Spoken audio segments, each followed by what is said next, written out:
Today on the 10-12 podcast, myself, Daniel, and Chris are making picks for every Week 10 Big 12 football game, including the final Bedlam, Texas versus Kansas State, and Iowa State versus Kansas.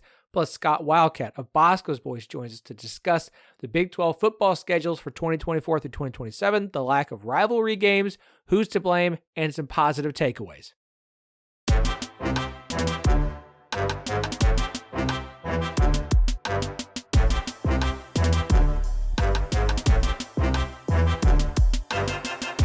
Welcome to the 10-12, the podcast that covers all 14 teams in the Big 12 Conference, plus Colorado, Arizona, Arizona State, and Utah. We are the flagship show of the 10-12 Network. Find every show on the network at 1012network.com. And we are partners with Sport Social, Europe's biggest sports podcast network. Thank you for joining us today. We have a loaded show. We are going to talk about the schedule release here in just a few minutes with our good friend Scott Wildcat of Boscoe's Boys. But before we do that, this is a Thursday show, which means that we are making picks for every Big 12 game on the schedule. I, your host, Phillip Slavin, am not doing this alone. I do this with the same two guys I do it every week with. He is our pro picker, our expert, Daniel Alexander. Hey, let's come on. I feel like am I in the mix now? Come on, I got to be out of last place. I got to be close to first, right? It's still a very tight race. We have a very tight race from top to bottom. You and Chris, nose and nose. Chris, of course, is our other regular contributor here on Thursdays, the LGG OG himself, Chris Ross. Yeah. I did not know what I was going to say right here, but I'm here. I'm ready to go. Excellent. I'm glad you're at least prepared. Here. This is going to be a rough week. All right. Tell you what, take a minute, collect yourself. We've got a conversation with Scott that we're going to get to right now. The Big 12 has released the conference schedules for the next 4 years, 2024 through 2027. Now everyone knows who they will play home and away. Obviously not dates are released. They posted this on Wednesday. It's all anybody Big 12 fans have been talking about. So we're going to talk about it here. Joining me is a man who I know has many strong opinions about what has come out. He is Scott Wildcat of Boscoe's Boys. Scott, welcome back, man. Hey, I'm happy to be here. And again, this has been something that we've been talking about ever since Colorado joined, is how the future of the conference would be scheduled. So while there's one pretty big thing that disappoints me, it's fun to finally be here. And now the countdown of when we get the actual schedule is on. What was it? Was it February or March this past year? Is that how long it took? Yeah. I mean, I hope it's not the same, because you know what? There's a handful of games I'm going to go to and might need to do a little bit of extra planning surrounding some of them. So I'm pumped for it, though. And the new 16-team Big 12, it's going to be exciting. When I look at that, that's my big takeaway is, okay, the next 4 years is going to be very exciting. I agree. Look, just as an Oklahoma State fan, I haven't had season tickets since I was at OSU. And I'm looking at a schedule next year of you get Arkansas and non-con. Oh, by the way, you get Texas Tech, the Dust Bowl is back. You get Utah. You get Whittingham versus Gundy in Stillwater this next. I might buy season tickets for Oklahoma State. And so there's plenty of reason to be excited, especially with the Four Corners schools joining and getting to face off with them. I think the thing that has been the biggest touch point for everybody I've seen on Twitter for the most part, there are some who aren't as upset, but even Bill Connolly of ESPN pointing out, it is seeing games that have become annual expectations on the schedule and the calendar no longer being annual games. Farmageddon, 3 of the next 4 years, not 4 years. The Butt Bowl, 3 of the next 4 years, not 4 years. West Virginia, Cincinnati, a game that we were looking forward to as being an annual matchup between two teams who used to face off in the Big East, 3 of the next 4 years. Like I said, the Dust Bowl, for me, Oklahoma State, Texas Tech just made a lot of sense if we were going to have a rivalry game, 3 of the next 4 years. The only rivalries, the only games that will be played every single year for the next 4, Arizona, Arizona State, the holy war between BYU and Utah, TCU, Baylor, and Kansas State, Sunflower Showdown. That's it. Come on, the Sunflower Showdown is after Bedlam dies is going to become the 4th longest continuous rivalry, man. How do you forget that one? I think most fans I have seen, even fans from like Cincinnati, even fans from Houston and UCF who just joined the Big 12 are like, we're not going to have any protected game. We're not going to have any new rivalries. And I understand that there has been an issue. Everyone and their dog has their own version of like, here's how this should be, the quad or the 3+6 or whatever. And I was on board the 3+6 more than the quad because of geography. And everyone has their version. But to not have given everyone a rivalry, and we've seen this in the Big Ten, they have a lot of protected rivalries. Not everyone has one. The ACC announced theirs. I think it was Louisville and Georgia Tech don't have an annual rivalry game. For the Big 12 to only protect 4, and I understand that the history in this conference is not here as far as membership that the Big 10 and the ACC currently have. But to only protect 4, not to even have like one for everybody, is disappointing to me, because rivalries to me, or at least annual matchups, a game you know and look forward to on the schedule, are beneficial to college football. It's nice to play teams more often. It's nice to have some variety and some mixing it up, but especially in a 16 time. And it's nice, let me just say this, it's nice that they have ensured that every single team will visit every other team in the conference at least once in the 4-year period. But I look forward, especially as an Oklahoma State fan who's not going to have Bedlam on the schedule anymore, to not have anyone you're going to know is on there every single year. I don't care who it is disappointing, because I look forward to the games with Kansas State. I look forward to the games with Tech. I hate the Texas Tech's not on the schedule this year. Like I do. And I already missed that game. And so maybe I'll be more excited the year after an off year to get those games back on the schedule, but I'm going to be more disappointed like I am this year to not have the teams I want on there annually. Yeah, I want to make sure that I don't say anything that I'm going to regret and lose people's trust. But this has been a much tougher task than I think anyone who was on the football scheduling committee, because there's a committee for football, there was a committee for basketball, and then I think there might have been one for baseball as well. And each one of those groups had a smaller, a quote unquote smaller sport, because for those athletes it's not smaller, so non-rev sport, Olympic sport, however you want to call it, they're all kind of in charge of a sub sport as well. And the football one was the most contentious. The football one was the one that had the most hostility. The football one is one where there were administrators who thought, some group of administrators were trying to get one over on them. And there was a much bigger battle than there ever should have been, about 8 versus 9. So above all, I'm glad that it's 9. Yes. I'm very glad that it is 9. But once it became 9, there was never going to be a perfect system. And I think part of it was some of the administrators either don't care or aren't really in tune with the games the fans really wanted. And it made it to the point where it became the most simple and idea that said, hey, we're not going to really protect anything. We're going to take care of the in-state schools that want to protect those games: KState, KU, Arizona State, BYU, Utah, and which one am I leaving out? Texas Tech, TCU.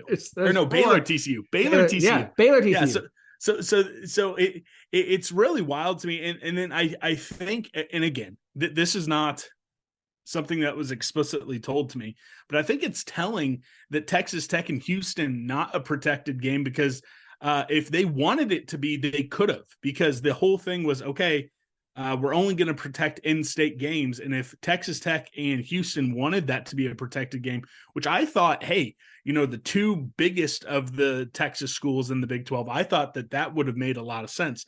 Nope, they didn't want it. So it is interesting. Again, I understand why it is the way it is. It's disappointing from a K-State fan. I think K-State and Iowa State fans are probably the most upset about this, because, again, you are losing the longest running, never interrupted series in the history of college football. There is not a single game that has gone uninterrupted from its genesis longer than Farmageddon.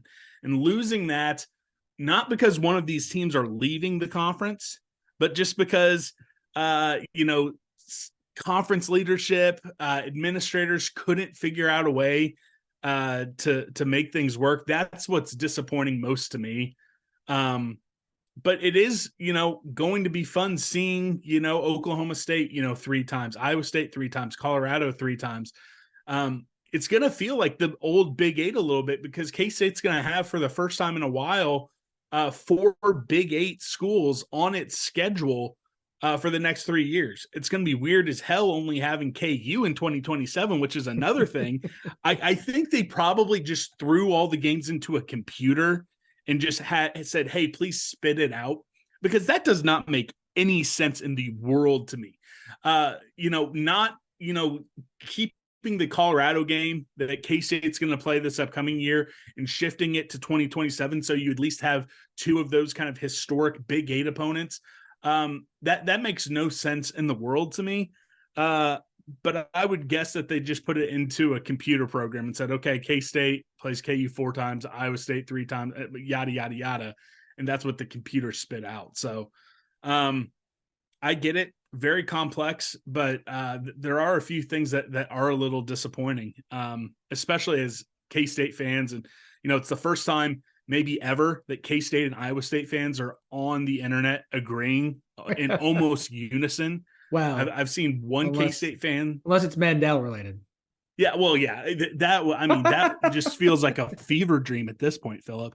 But it is disappointing. But as you said, the fact that you are getting Colorado, Oklahoma State, and Iowa State 3 times instead of one of those teams just twice, there is a little bit of comfort in that. I think looking at the 24, 25, and 26 schedules, I'm excited. Like those are awesome. And I might be dead before 2027. So if that happens, who cares? I'm not riding the Peloton as much as I should, Phillip. I was trying to make a joke at my own expense, but at least those 3 years, seeing those old familiar teams that I remembered playing, even before the Big 12 happened, that is going to be a ton of fun. And, as we mentioned before this was going, the mountain schools, they're playing a lot of each other. Again, there's only 2 protected games amongst all the mountain schools, but they're playing a lot of each other. I think for the most part, and we've kind of already done the nitpicking, for the most part, I think they did a good job with a difficult task that was made more difficult by their own doing. If you want a positive takeaway from it, it's this. And if you haven't seen the metrics that Reddit CFB put out on Twitter, I think it's kind of helpful. Is the 3+6 model, which is what I wanted originally, which is 3 protected rivalries, and then you'd rotate through the other teams 6 at a time. And so you would play everybody in a 4-year period, just like this. You play on the road at everybody over a 4-year period.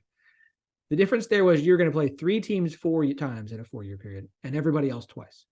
This does allow for your Mark mentioned rivalries in his statement, and I'm gonna see if I can pull it up. He did say, I'm grateful to our membership for their support through the scheduling process. In this model, competitive balance and student athlete wellness was prioritized. Rivalries will be protected and new matchups will be introduced. When he said protected, if your assumption to that is that we're going to play it every year, you're wrong. If it is, we're going to try and make sure that they remain on the schedule as much as possible. I do feel like that is kind of what they did. And then the student athlete thing, geography, because if you look at the way the schedule stacks up, now, if you don't have a protected rival, so you're not going to play the same team every year, 4 years in a row, you're going to get 3 games against 6 teams as opposed to 4 games against 3. And so if you're, let's use Kansas State as an example here.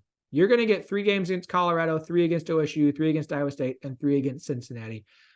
That's only 5 because you get 4 against Kansas because you've got that 4th game against Kansas. But if you take an Iowa State, it's 3 against Kansas State, 3 against Kansas, 3 against Oklahoma State, 3 against West Virginia, 3 against UCF and Cincinnati. You get Kansas, Kansas State, Oklahoma State, West Virginia, teams that you have been playing, teams that also make sense regionally, Cincinnati as well. You look at the 4 corner schools that are coming in. Most of their teams they're playing 3 times the next 4 years are the other corner schools. If you look at the Texas schools, if they don't have a protected rival like TCU and Baylor, most of the teams they're playing 3 times the next 4 years are the other Texas schools. So there is a lot of grouping together of this that makes sense regionally. Would I prefer West Virginia, Cincinnati 4 times? Yes. Would I prefer Oklahoma State, Texas Tech 4 times? Yes. Would I prefer to have at least 1 game on the schedule is there every year for every team, especially ones that just make sense? Yes. Would I have loved Farmageddon to have been protected? Absolutely. it should be. But if we're looking for optimism here, there will still be some familiarity over the next 4 years of this, where you're playing teams that make sense regionally more often than not. Yeah, and that is, I think, where the hang-up happened when you were talking about before it became obvious that pods weren't going to be a thing. Everyone was trying to melt their mind to try to make pods work. Everyone was trying to melt their mind to make all this uniformity. It was never going to work like that. And I think we're seeing exactly why. When you have 4 or 5 schools actually in the Mountain Time Zone with the 4 PAC Mountain schools that came over and BYU, it was always going to be impossible to try to come up with different pods that was going to split one of them up. It was always going to be impossible having to send one of the Big 8 schools or Houston out east, and going about it the way they did and not making exceptions, because I think that might have been part of the reason why they drew the line in the sand and said, all right, only in state, because then all of a sudden, okay, if you're giving KState and Iowa State, if you're giving KState a second one, well, then what about this person? And what about that person? And then all of a sudden you might be finding yourself in a situation where you can't see everyone at least twice, which I love about this schedule. I love that, unlike, the SEC, what was it? The stat that, Texas A&M had been in the SEC for like 14 years and only played like Auburn once, or Georgia. I think Georgia still hasn't been to College Station. Yeah. So they're going to prevent that. And that was a big part about having the 9-game schedule. And it works, and I understand, but it just kind of, like you said, it would have made, I feel like they could have made an exception, still made it work, and given Oklahoma State and Texas Tech and given West Virginia, Cincinnati, because that's still, I'm still kind of struggling with that. And I would love to hear, especially from fans, I don't follow hardly any Texas Tech fans. Like, I wonder what their thoughts on this are. I don't follow any Utah fans because I don't want to. They scare me. I want nothing to do with them right now. But are they happy? Because the whole thing with them is that, a lot of Utah fans, we don't want to play BYU. Like, are they actually happy that rivalry is happening? There's no world in which they don't get a choice there. Oh, I know. There was no world where it wasn't going to happen. But like, I don't know. I don't know. We've been waiting for this moment, and it became evident that it was going to be something similar to this. And it's just exciting and sad at the same time. And, I would love to sit down with Brett Yormark or any administrator who's on the football scheduling and put them in a lie detector test and really kind of grill them. But I don't think we'll ever get all the answers that we truly want. I think that the takeaway you touched on, the last one I want to get to, is we've talked about this on the 10-12 podcast before. The uniformity of the ADs, the kumbaya, the around the campfire, the everyone singing, marching together in the same line is done. Once realignment was finished, once the 4 corners came, it became back to being about what's best for me and my school. And again, you as an athletic director, your primary job is the school that you represent. I'm not going to argue against that. That's fine. But this does feel like this is what we had to do because we couldn't get anybody to agree. If you want to call that a reflection on Brett Yormark as a leader, that's fine. If you want to call that as a reflection on certain athletic directors within the conference, that's also fine. You can take that, interpret it however you would like. The takeaway to me is this was the only way we could get this done in a reasonable time, like now, and not be sitting here in February and still fighting and arguing and bickering and things, because there's still a lot of other things that need to be figured out. I think this was the only way to get this done, was saying we have to set some basic rules. We're only protecting against state rivalries, so no one can complain. There was disagreements in the ADs that I know of between how many rivalries should even have been protected, 1 versus 2 versus 3 versus any. And so I think this is the only way we could do this, to try and make as many people as happy as possible and piss off as few people as possible. And as usual, there's benefits, like I said. I think the fans are the ones that suffer the most, as always, with all things that change in college football. And this is just a byproduct of realignment and being a 16-team conference. Like, I'll take this as a win. We get the 9 games as opposed to 8 conference games. It is 100% a win. The 9 games was the number one priority for me as a Big 12 fan, and it looked in doubt for a while. And so all in all, net, this is a win. Yeah. I think this is mostly a positive. Nothing is ever perfect. We were never going to be happy with whatever they did. They were never going to do pods, y'all, no matter how many times you argued with me about the way you could make it make sense in your head, which was always biased towards what you wanted, because there was never going to work for Houston. We're not going to talk about that. We're talking about what we have here. The more I look at it, the more I'm okay with it. I don't love it. There are things I don't like, but the more I look at it, the more I'm okay with it. The more teams you got more games against that made sense regionally is why this whole process makes a lot of sense. So if you haven't seen the tweet, I think we shared it. It's at Reddit CFB on Twitter. It's a very interesting schedule matrix. One final thing. I'm just going to throw this out there. There is a reason why they did 4 years versus 8 versus 12. Whether or not that's going to be changing in the next 4 years, I don't think it is. But I do think that there may be different leaderships at different spots, whether at schools, whether even inside the Big 12 in the next 4 years.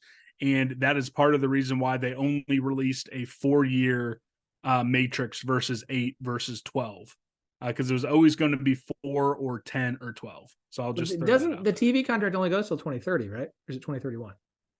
2031 is the final football season. Okay. So you make sense to not want to have something preset if you're going to then start working on taking it back to market to separate football and basketball. I understand the 4 year. It makes complete sense. Very, very true. But there was a format of this for 8 and 12 years that they're choosing not to put out there. I think that's wise. Do it for 4 years and figure out what works. I agree. If we've learned nothing from the AC except the ACC, it should be that don't ever lock yourself into something long term. This applies to all things in life, except maybe marriage. That you are, might not want to change around a little bit. No, so. You're 100% correct. All right, we'll obviously have more about the schedule coming up on Monday's episode with James, with Andy and Jamie. We will talk more about that then. But we got some picks to do. Before we make picks for this week, we have got to talk about what happened last week.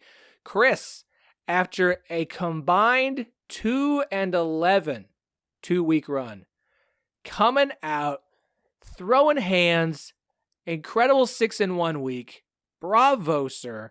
Hit on Kansas State -17, hit on West Virginia +7, hit on Texas -17.5, hit on Iowa State -2.5, hit on Oklahoma State -7.5, and hit on Coastal Carolina +4. The only miss was OU -10, 6-1 on the week, brings you to 37 and 38 on the season. What a week! What a comeback, sir. Yeah, it'd been a little bit of a slump, and so to turn that around felt pretty great. This week seems pretty tough, so look, try to keep that momentum going, but it's going to be tough. Daniel, I will note our friend Kelly Ford, friend of the pod, guest last week. He did go 4-3, so the first and only of our guests to have a winning week, best week by far by a guest finished 11-22 this season. Daniel, you and I tied at 4-3. Let's run down yours first. Win on West Virginia +7. Hit on Kansas +10, hit on Oklahoma State -7.5, and hit on UMass +10. The misses were the over 58.5 in Kansas State, Houston, BYU +18, and Baylor +2.5. Like I said, 4-3 on the season brings you above 500 to 38 and 37. Man, that BYU loss was dirty. I mean, full disclosure, I had some serious money on that. I knew I was in trouble when the line started to float away from me a little bit at the end of the week. BYU actually played a great game. They had 2 stops there, sort of right at the goal line. I guess defensively, they played a great game, and they would just give the ball right back. So that was a tough loss for the show and for the bankroll. Hey, look, that UMass, though, that was another one. What were they, +10? And they just blew it out straight up. So I had awesome angles that I loved there. So, that countered out that BYU sting for me. But, hey, let's run it back. I'm close to first. I can take this thing. I can taste the beer this season. Oh, very good. Very good. I also went 4-3 last week. Hit on the under 59 in Kansas State, Houston. Hit on the under 50.5 in Texas, BYU. Hit on Iowa State -2.5, and hit on the over 52 in Oklahoma State, Cincinnati. Got that one by the skin of my teeth, but I still got it. The misses were UCF -7, Oklahoma -10, And Vandy over 63.5. Vandy didn't do anything on offense. That one didn't get close. 4-3 on the week. 41-34 on the season. I am in the lead by a few games, but not so much that I certainly feel comfortable with 4 weeks of the regular season, a championship weekend, and bowl games still to go. So plenty of opportunities for this to continue to up and down for everyone. Just because no one's doing the math at home, what is the game lead? What's the what? How many games are you up by? What's Five. the 5? Oh wow! Wait, All right, no, and what's 4. 4. Wait, let's see. 38, 39, 4, 3. You asked me to do math. I wasn't prepared to do math. Okay. Well, that's what I'm saying. No one's going to be doing the math in their head at home listening. So we have to do it. We have to do it for them. And how many games back? Who's in the league, Daniel or I? I am 41-34. Feels Daniel like- is 38-37. Chris is 37-38. Okay, so I made a little ground on Daniel. All right. Three games back. Oh, this is easy. That's 1 week. That can flip in 1 week. Let's Absolutely, roll, baby. absolutely. That's what I said. Like, look, I'm not in sitting comfortably at all in any way, shape, or form. I'm not even going to pretend to be doing that either. So we've got. Let's see. I gotta drop a little note here. Let's see. Before we get going, I'm very excited about this week. You know, I want to note about last week. We talked about we had 3-on-1s, right? We had West Virginia, UCF. 3 people picked West Virginia, 1 picked UCF. We had 3 who picked Oklahoma, 1 who picked Kansas, and we had 3 who picked Iowa State, and 1 who picked Baylor. When the 3 agreed, went 2-1 last week. I did the math surprising. somewhere. I thought I wrote it down. I don't think. Oh, okay. The numbers this year have been very interesting. I actually looks like the 3-on-1 when we had guests was about even. 2-on-1. That's what we always talk about. Like whoever the one is the 2 have it 6-3 so far this season. That's the one that matters moving forward because we're done with guests for the rest of the regular season. So 2-on-1, the 2s have it 6-3 so far. The 2-on-1s have it by 2-on-1. Yes, thank you for that clever little mathematical wordplay. All right, enough goofing off. You guys ready? Yeah, let's go. Ready? Let's hit this. We've got to because Thursday night, we've got a Thursday night game. You're listening to this on a Thursday. You're just in time. You have not missed it. Do not worry. Congratulations. Texas Tech on the road. No, Texas Tech facing off against TCU. Oh, man, it's been a day.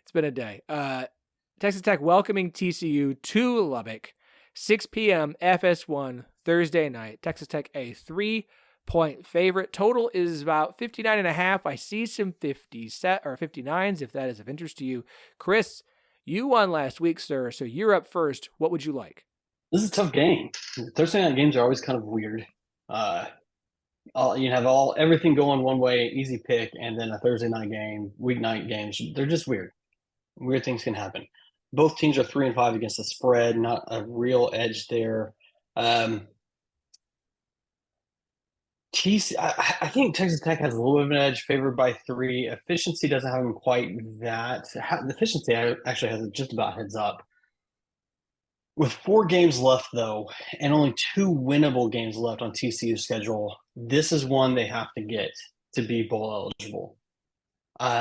Texas Tech, I don't know if they have a chance of bowl eligibility after the BYU loss. I don't know if that's a real that loss really hurt their chances there. Horned Frogs, I think they know that with 4 games left, 2 against top 10 opponents, you got to get the ones you're supposed to win. I'd say TCU. All right, TCU +3 in this one. Daniel, we'll let you take the next stab at this. What would you like, sir? I'm actually coming with Chris on this. I like TCU. I've got a lot of my own work lined up on them, and I have later season stuff that I really get behind with some dollars. I even have a money line system lit on these guys, so I think TCU is going to be live to win the game. One little angle that I really like, I just want to drop it on you for any bettors. This has almost, what is this here? 550 game sample, so it's real sample, 57% against the spread. It's pretty straightforward. 2 touchdown conference visitors or less. If they're 40% against the spread and win percentage or less, they're hitting at 57% against the spread. I know I just gave you a lot of numbers there, but it's pretty tight and logical. 2 dog or less visitors, and they're not having a good year. They actually cover at quite a high clip late in the season in conference games. So TCU fits that, like I said, with all the other stuff. Both teams off, 10 days rest or so. TCU, baby, let's roll. +3. I'm gonna share some stats that Daniel shared with me. These kind of go against the whole picking TCU thing, which is why I want to start off with them. Both teams off of a bye since 2006. 2 teams facing off, both off a bye. The favorite is 154, 136, and 5 for 8 units. Favorite is, of course, Texas Tech. Home teams, when both teams are off a bye, are 136, 129, and 4 for -2 units. Big 12 favorites, when both are off a bye, are 26, 18, and 2. So while there's some smaller sample sizes here, everything says, historically, Texas Tech is the way to go. I don't know how I feel about all of us agreeing here, but I fear that's what's going to happen. Quarterback Barrett Morton, back for Texas Tech. I think it's big for the Red Raiders. In his 2 games as a starter, Jake Strong, true freshman, his last 2 games threw 6 interceptions to 2 touchdowns. Morton, on the other hand, has 8 touchdowns to 2 interceptions in the 5 games he's played in. So just for Texas Tech alone, to not have a quarterback who's going to give the ball away 3 times in a game gives them a better shot here. So I think it's big. Even if Morton's not 100%, having him on the field is better than having Jake Strong healthy. Now, this is a big game for Sonny Dykes. I really think it is. I think last year's goodwill, if not all of it, is mostly gone. Beating your in-state Big 12 rivals, your Texas Techs and your Baylors, that is something that you have to do. It's kind of one of those things where it's like, not doing it is bad for you. Doing it is what you're supposed to do.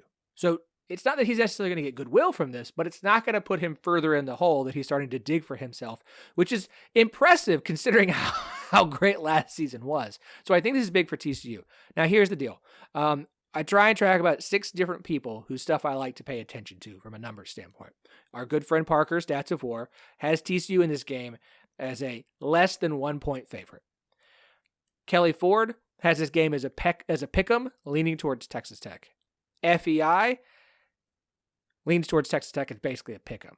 SP Plus, Texas Tech, less than a point, basically a pick'em. TSU Index, TCU, basically as a pick'em.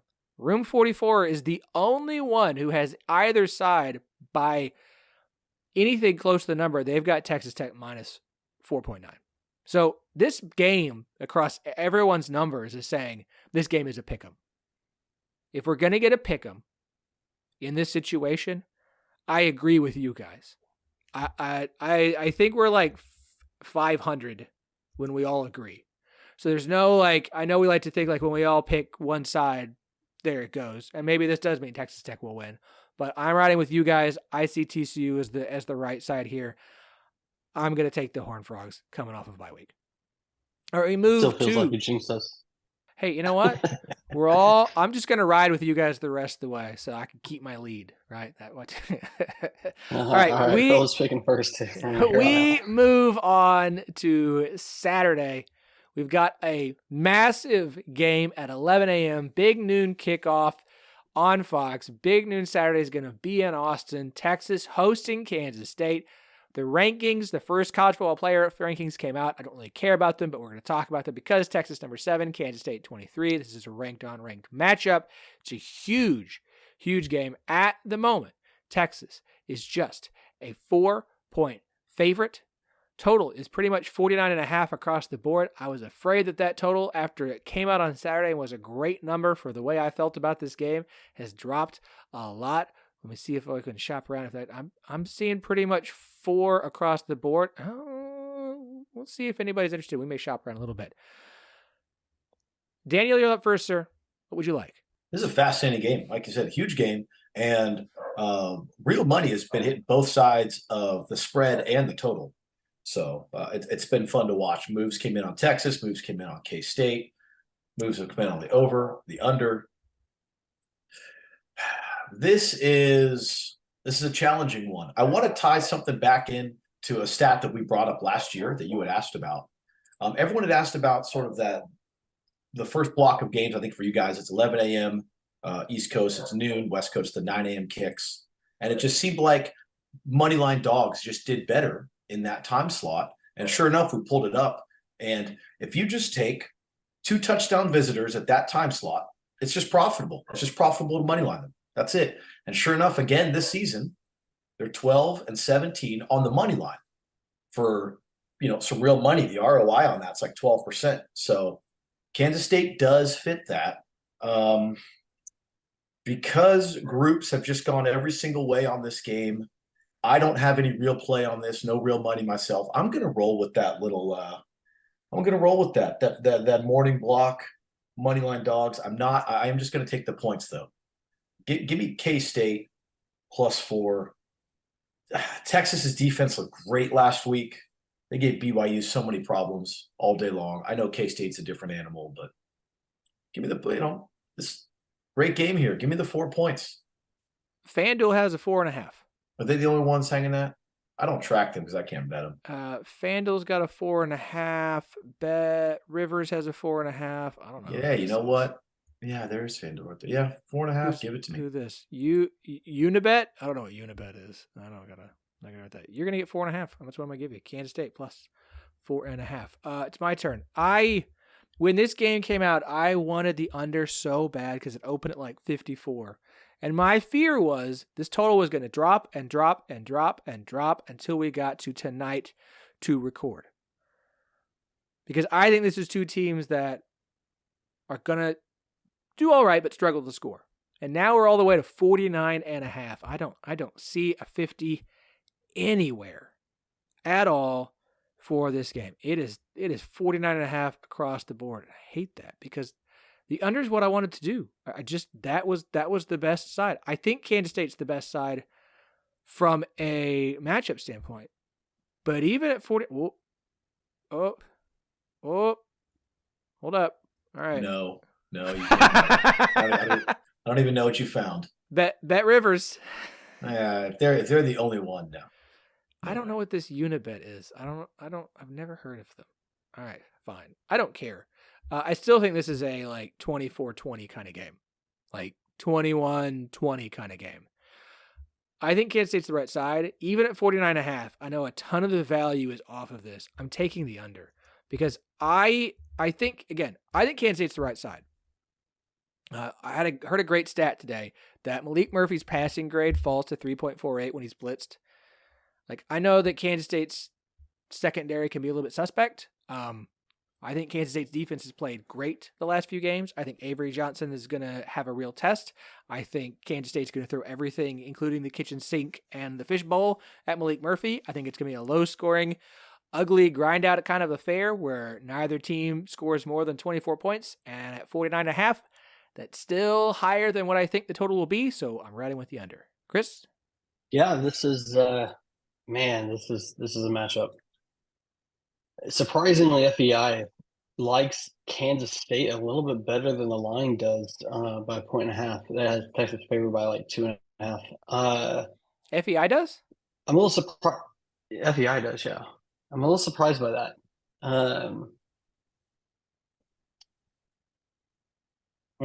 Yeah, 2.4 points. Okay. Man, that is I'll stop. So there's a little value there. I don't know this side. I mean, I could see Texas best on best. I think Texas wins this, but you never know what's going to happen on the field on Saturday. This is in Austin. Yeah, this is. I'm going to go back to the Oklahoma State game for Texas Tech. I think we might see a little of Howard. He was a little turnover prone. I think he threw 3 picks in that game. He's thrown 7 on the year. The last few weeks he's been clean, but Texas is a different test. I'm gonna take the Longhorns here, and if Kansas State does something, I won't be too upset about it. I don't know if we're looking at different FEI numbers. Well, I'm going BCF toys, but based on current FEI ratings. Yeah. Okay. I must have got. I got mine. I think Monday. So. All right. I guess they've changed since I last checked. I'll give you Texas -4. All right, moving on down the list, we got 3 afternoon games. Let's kick things off with Baylor hosting Houston, a game on ESPN Plus because even the fans don't want to watch this game in Waco at 2:30. As I mentioned, ESPN Plus on this one at the moment. The Baylor Bears are a 4-point favorite. Total is pretty much 58 across the board. This one is mine. This is interesting. Dana is coaching for his job right now. If you go look at our good friend, KFordRatings.com, Kelly Ford, yes, Cincinnati is the only game left on Houston's schedule that they are favored to win in. Now, look, I think the schedule is favorable for Houston. Of all the 3 and 5 teams in the Big 12, that includes Baylor. And this is not so much like I think Houston will do it. Houston has the most favorable schedule to actually getting 3 more wins in the last 4 games and getting to bowl eligibility because they faced 3 other teams in the bottom tier of the Big 12 with Baylor, UCF, and Cincinnati all on the schedule. He needs to win these games because Dana, during a press conference this week, was asked about recruiting, and he said, quote, ship has sailed pretty much, unquote, on 2024 high school recruiting. Houston is currently 96th nationally, according to 247, 101st, according to On3. It's dead last amongst all Power 5 programs. So they're losing, and they're not getting any of this talent that's supposed to be so easy for Dana to get because he is in Texas. Remember, he couldn't get talent to West Virginia. It was too hard to get talent to West Virginia, but now that he's in Houston, maybe it's less to do with the state, more to do with the head coach doing the recruiting. So this is a big one for Houston. It's a big one for Baylor, but I think it's a bigger one for Dana and for Houston. Did you know that Houston is actually the high-rated team in both SP Plus and Beta rank? Now, granted, that's by like 1, 2, 3 spots than Baylor, but Houston is the high-rated team. The numbers across the board for this one are interesting. TSI, Tissue Index, has Houston as -5. Room 44, Baylor basically by a pick'em. SP Plus, Baylor by a little more than a point. FEI, Baylor by a little more than 2. K Ford, Baylor in a pick'em. Our good friend Stats of War, Houston by just over a point. This is a close game. I think this is an important game for Dana. I think this is a huge game for Dana. I don't like picking Houston. I have said fade Houston nonstop. They did exactly what I thought they would do last week. Not get shut out, but play a terrible game after an emotional loss to Texas. Go play Kansas State and just get stomped. I mean, stomp into the ground, turn to mush. I'm going to take Houston, and I cannot believe I'm going to do this. I'm taking Houston to cover here. At 4 points, I think this will be a close game. I think this is more of a like Baylor by a touch, a field goal, or kick a winning field goal to win by 2 points. I'm going to take Houston +4. I don't feel great about it. I don't feel great about either team at this point, but I think there's so much more on Houston here than Baylor. I'll ride with the Fighting Danas. Chris. Yeah, this might be the hardest game to pick this week. This is kind of a tough week. I don't know if I'd actually put money on anything this week. But this one might be the toughest. You just don't know what you're going to get out of your team. Baylor at home, Houston. Listen, if Dana's coaching for his job, which yes. Does that mean Houston responds? The West Virginia didn't respond. Teams don't respond well to him. I don't know how much you got shut out last week, and yeah, it's coming off the Texas game too, but I don't know. Baylor, 3.5. Yeah, I can get you 3.5 from FanDuel, so that works. Daniel, it's your favorite guy to bet. Hey, look, I've got a set it and forget it angle. This will be the 3rd week in a row that we've been able to use this bad boy. Conference visitors off being shut out. I mean, this thing is just, I love this angle. It doesn't come around too much every year, but here we are. Houston coming off the shutout. Now they're conference visitors. 79, 53, and 2 against the spread since 2006, hitting at almost 60% clip. That's just sick. I'm taking Houston here. Yeah, I love this angle so much. I would take Houston if they can only start 10 guys on D. Let's go. Dana, I mean, God, they got to fire the guy. Are we sure that's not what they've been doing? right? It's like that. Just Dana's madness to bet on hope he does anything, but I can't deny the spot that they're in, so I'm gonna roll with it. And I will. I'm gonna have real money. God, and watch, I'm screwed. I'm gonna have real money on Houston this week. I'm an idiot. But here we go. Houston +4. That's fantastic. That's fantastic. You know what's also fantastic? Charlie Hustle. Charlie Hustle, which is a sponsor here on the show and for the entire network, a vintage-inspired clothing company based out of Kansas City that specializes in collegiate and hometown apparel. Charlie Hustle wants you to be the best-dressed fan this season, so be sure to check out their wide selection of officially licensed collegiate apparel today.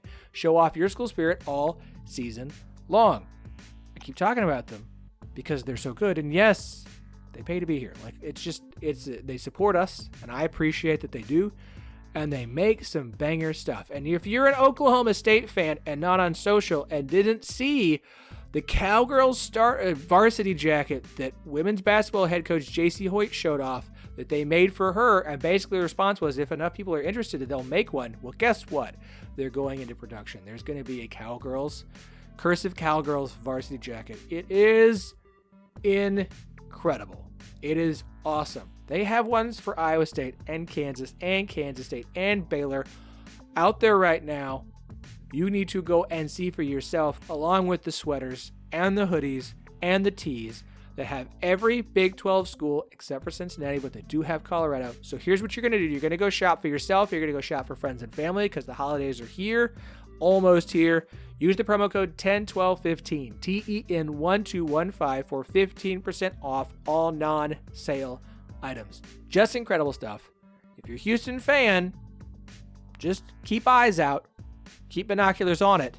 CharlieHustle.com. Okay, don't forget that promo code 101215, 15% off all non-sale items. Charlie Hustle, vintage made fresh. You know, speaking of Oklahoma State, we have avoided this game, talking about it for as long as I possibly can. We have to touch on it. It's next on the list. It is Bedlam. It is Oklahoma State hosting Oklahoma. And not just a Bedlam.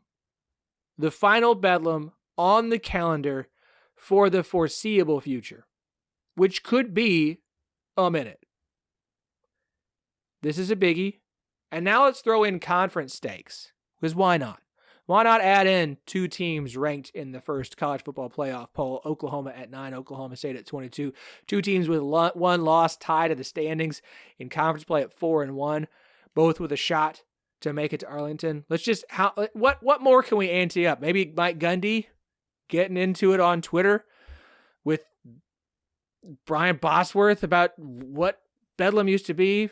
Dalton Cooper, offensive lineman, coming out and talking nonsense about bandwagon fans, which is not the insult you all think it is. Stop it. This one's huge. It's a massive game. Oklahoma on the road, 6-point favorite, total at 61. Chris, you're up first, sir. What would you like? All right, before we go, can we agree that Bosworth is kind of a clown? I mean, pretty much proved Gundy's point, but anyway. Come on, he's the sheriff of yeah, well, Fansville. Whatever. Come on. Okay, whatever you got to do to stay relevant. All right.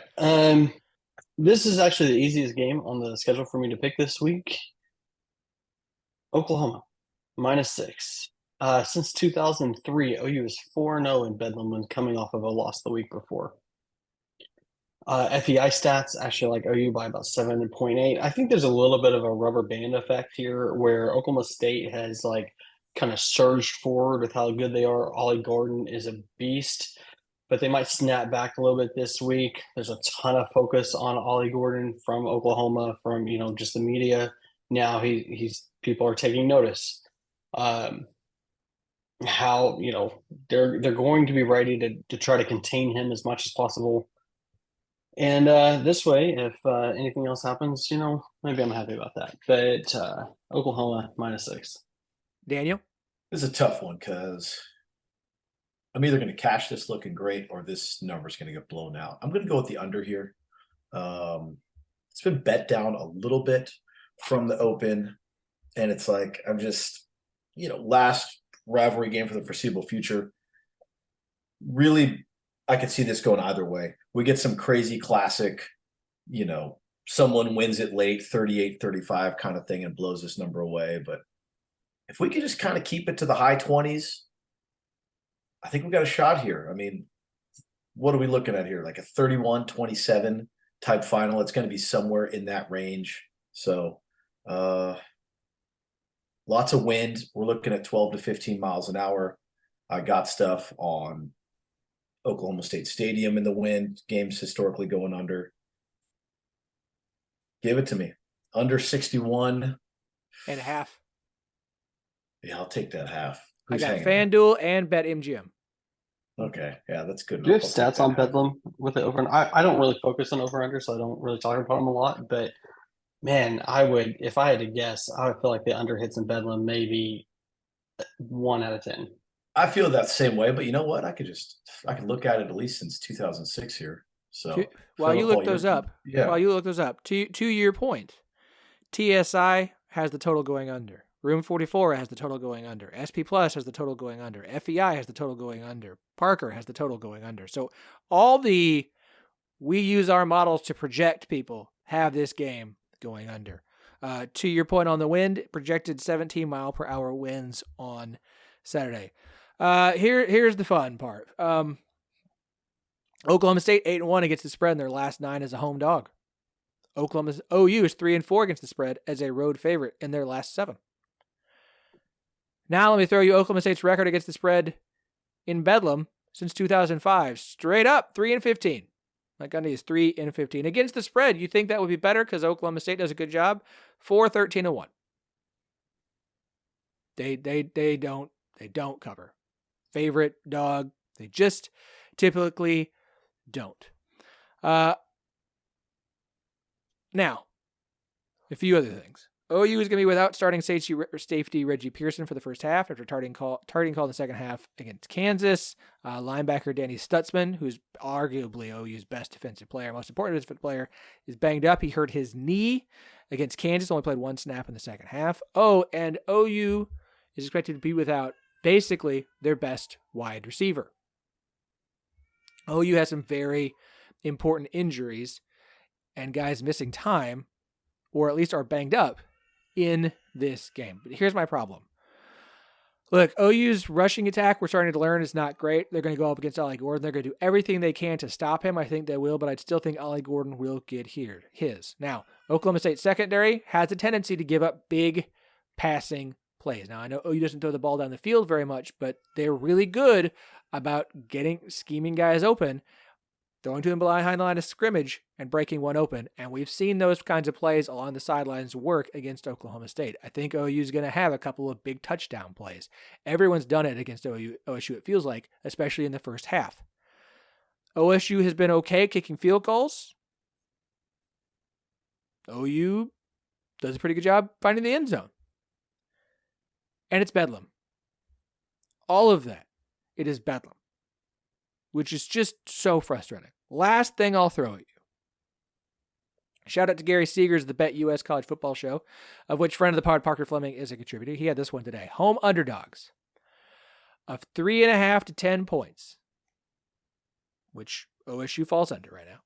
Coming off of 3 or more wins with a winning record against an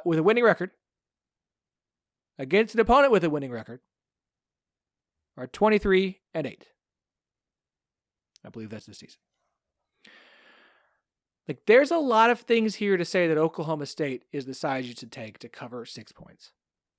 I struggle with this because all the projections I like OU by more than 6. TSI has OU minus 15, 15 points. Room 44, OU by more than 8. SP Plus, OU by almost 9. FEI, OU by almost 8. K Ford, OU by 12. And then Coach Parker with OU by just under 5. Daniel, we're either going to ride high together or we're going down in flames together. Because everybody says take the under. The under feels like the right play here. I do think this is going to be 2 teams that don't typically go downfield much. They tend to be more long drives. There'll be a couple big plays that will make us nervous, but I'm going to take the under with you. I think this is a lower scoring affair. I'll take the under 6.5. I can't take a side in this one. I can't do it. OU feels like the right side to take. A lot of things point to OSU. This one's tearing me up. I just can't do it. I'm taking the under. The under in Bedlam since 2006 is 8, 9, and 1. So pretty 50-50. Yeah. No help there either way. I'm surprised by that. I think you've had a lot of really high point totals in Bedlam in past years Probably. that have been like where the total has gotten close but not been able to eclipse it, right? So like that, it kind of makes sense. All right, let's move on. We've got what we're going to call the AAC Championship game, also known as the battle for the bottom of the Big 12. 2 Big 12 winless teams. Somebody is going to get their first Big 12 victory. UCF at Cincinnati at 2:30 on FS1. Woohoo! I mean, like both these fan bases are just ready for a win. Just ready for a win. And Cincinnati has lost 6 games in a row. I mean, it's not a sicko game, but both these teams need a win desperately. Right now, UCF, a 4-point road favorite, total pretty much 59.5 across the board. Daniel, you're up first, sir. What would you like? What's the kid's name? Emory Jones? Mm-hmm. He's sitting shotgun with Dana, man. I mean, betting him is just hell. Yeah, this week just because. And this will be the week that, this is how it works, right? I'm fading him just because it's him. So that means Cincinnati's going to win straight up or something like that. Give me UCF. No real money on this game for me, but I just cannot back Emory Jones anymore. I've lost so much money with him this year. I think the only week he came through was when they barely covered against Oklahoma. So, yeah, forget it. UCF. We said it. Cincinnati puts up a lot of yards. They don't put a lot of points. That's what they did against Oklahoma State. Heck, Emory Jones got benched in like the fourth quarter of that game because it was a blowout and Cincinnati was just going to see how the true freshman looked. I mean, he looked like a true freshman in the fourth quarter of a game. He didn't do a whole lot. That's okay. I actually think he did lead a touchdown drive against the reserves. So, good for him. I just look at this and say, like, UCF's the better team. They're the better team in this game. Oh, I gave you -4. I see some 3.5s. Is that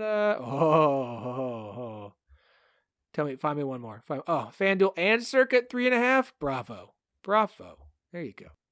Let's run through our friends. TSI has UCF by a little over 5. Room 44 has UCF by 6. SP Plus has UCF by 6. FEI has UCF by 4. K Ford has UCF by 5. Parker has UCF by just about 3. Like, my gut says it's UCF. My gut says UCF's the better team. The Cincinnati run game is going to look the best it's looked all season against UCF's porous rushing defense. But I think UCF is just the better team. Like, I do. I know that hasn't helped them the last 5 weeks of the season. They haven't looked like a team that should have won more. But Daniel, we're in agreement again. We got to quit doing this. We really do. But I'm taking UCF. I think they're the better team. The projections all say they're the better team. I don't trust Cincinnati. I definitely don't trust Emory Jones along with you. Like, he'll probably have a nice game at some point. Maybe it's at home against UCF, but I'm not going to ride with it. At 3.5, UCF it is. Chris? Yeah, you took pretty much all of my talking points. Efficiency gut feeling. UCF is probably the better team here. The one thing I can't get over is both of these teams. Come on, not a great season. 5 losses in a row, 6 losses in a row. Both are in shambles right now. If one of them is going to get their first Big 12 win, are they going to do it on the road? It seems like it would be the home team, and that's Cincinnati, unfortunately. But, man, so I don't know. Do I go with you guys and just keep you from, gaining any ground on me? That's the way I was leaning. Do I take a flyer? Oh, the other team's great. UCF. I can't. I just can't do it. UCF. Can I just say, I don't know that we've ever collectively all sounded so sad to have to take a game. Were we All more three of us- excited all about three of us Houston were just- Baylor than this one? Yeah. That was just so painful for all three of us. Just Yeah. having to take a. love it. Someone has to win this game. Yes, somebody has to win the game. Someone has to win. That will happen. It will. It will. All right.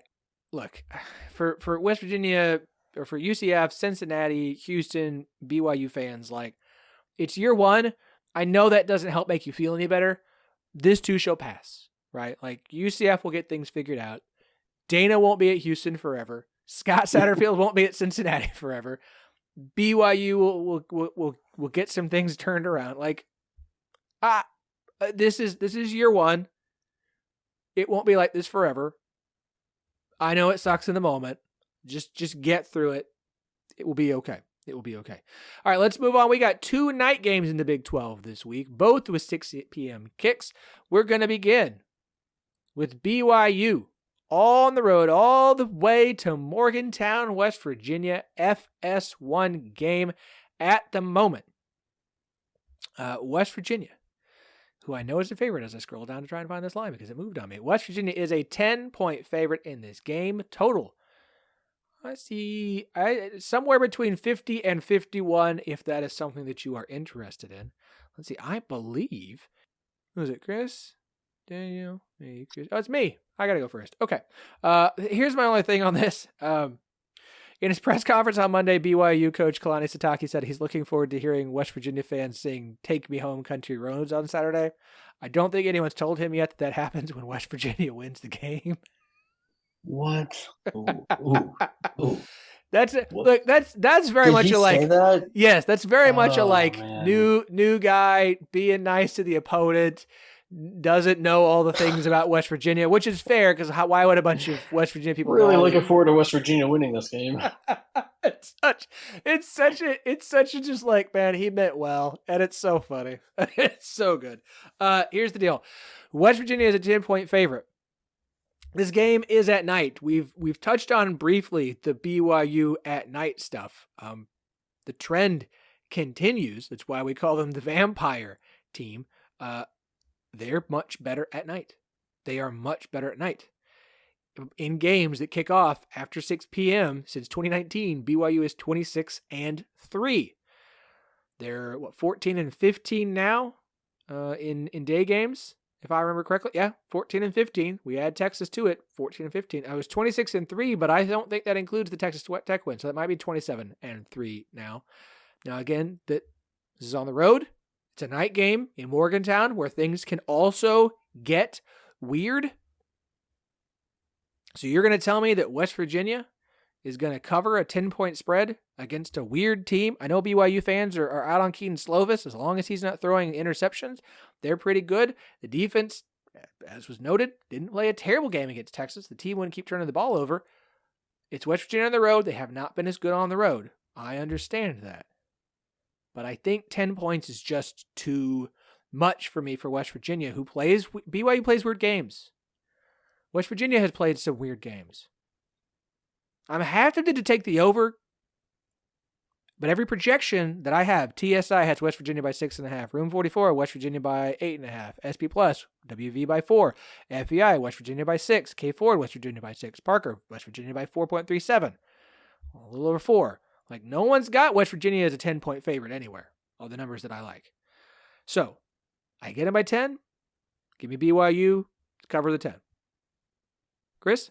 Yeah, I mean, there's a little bit of an edge there, like you pointed out, for BYU. The problem with BYU is they have not won in the Big 12 on the road.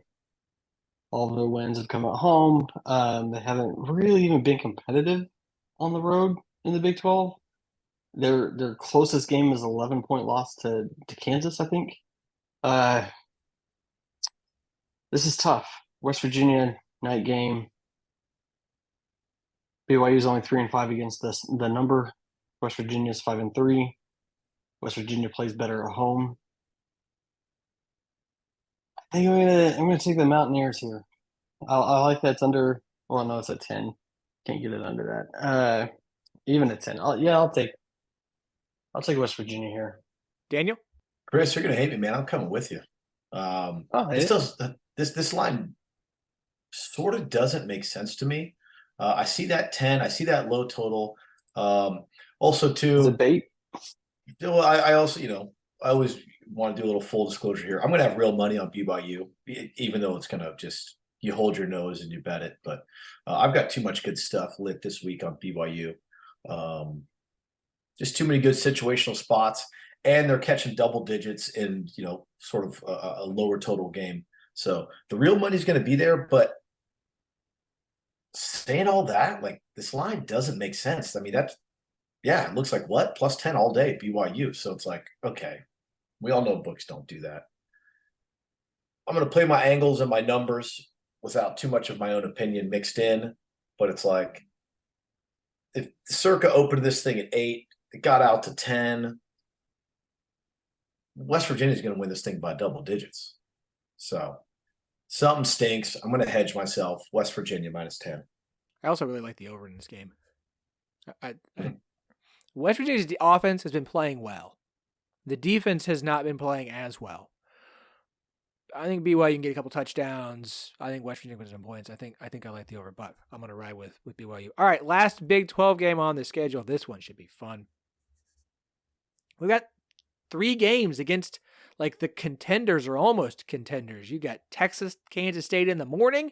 You get Bedlam in the afternoon, and then you get Iowa State versus Kansas at night. Oh, what a full day slate for the Big 12, y'all. Like, what an absolutely full day slate. That's fantastic. All right. Gotta love this opportunity for some Big 12 Saturday. Just Big 12 football all day Saturday. All right. Iowa State hosting the Jayhawks in Ames, 6 p.m. kickoff. This one is on ESPN. Iowa State, a 2.5-point favorite. That's the total. That's what I see across the board. Total, I see 53s, 53.5, some 54s, if that's something that entices you. Chris, you're up first, sir. What would you like? Yeah, I was a little surprised to see Iowa State as the favorite here, even though efficiency likes them a little bit more. FEI has them almost a 2-point favorite, so the line's pretty much right on the number there. Kansas, for me, this is kind of a situation pick. The big win against Oklahoma, the field goal post joining the Texas game posts at the bottom of the lake.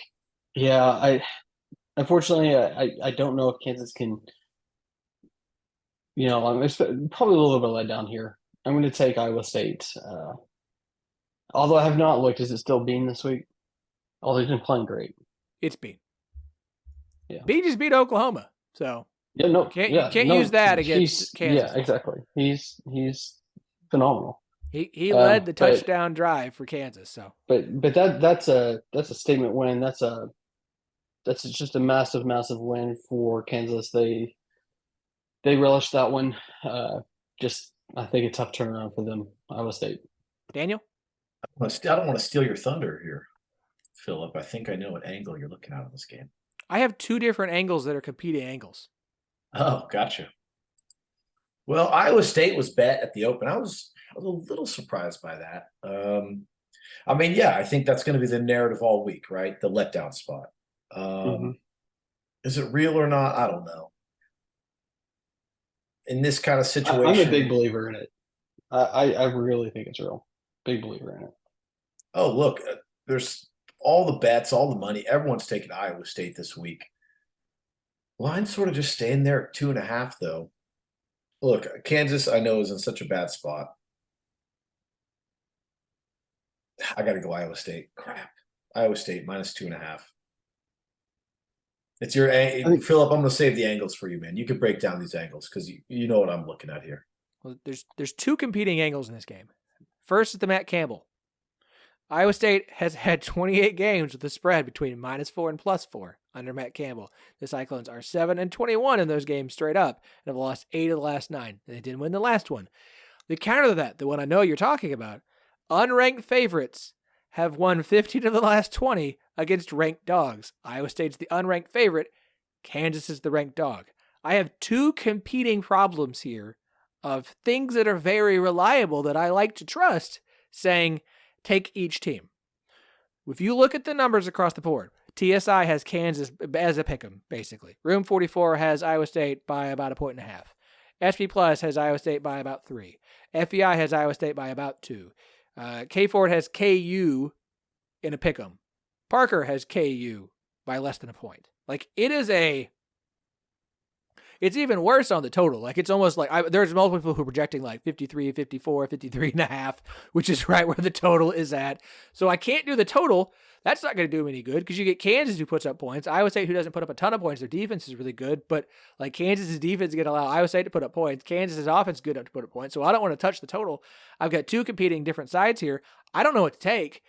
Iowa State at home, as well as they've been playing, remembering the loss to Kansas last year that was fluky as all get out. Iowa State was just missing field goals. Like, Iowa State, everything says Iowa State. Like, I think there's a reason the money's coming on Iowa State.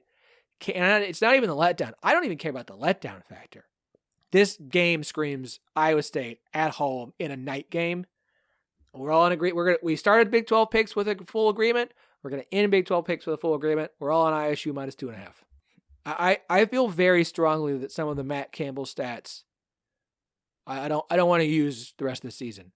This season is arguably one of his best coaching jobs. Is the changes he made to the offseason. I'm going to ignore the non-con because he basically did it too, like he always does. I think they have done an incredible job in Big 12 play so far. Like, I think the Iowa State Kansas State game at the end of the year is going to be that game, depending upon how Saturday goes, could be Big 12 title game kind of deciding. Like, that's how big that game could be. All right, let's wrap this up with our non-Big 12 pick. Anything on the board you want. It's not a Big 12 game. You may choose whatever you want. Daniel, you are first, sir. What would you like? It's a game I love this week. I'm either going to start my weekend, in the green, I guess in the black technically. But Friday night, Wake Forest at Duke. Wake Forest is currently a 12.5 point dog, sitting at a total of 45. I've got, like, the stars have aligned for me on this Wake Forest angle. Look, it doesn't help Duke either. They're coming off an ugly loss last week to Louisville. I mean, actually, Duke's been beat up for 2 weeks in a row. I know quarterbacks had some issues there with the high ankle sprain. I don't know if he's back this week, and frankly, it sort of doesn't matter. This is too much low total conference road dog.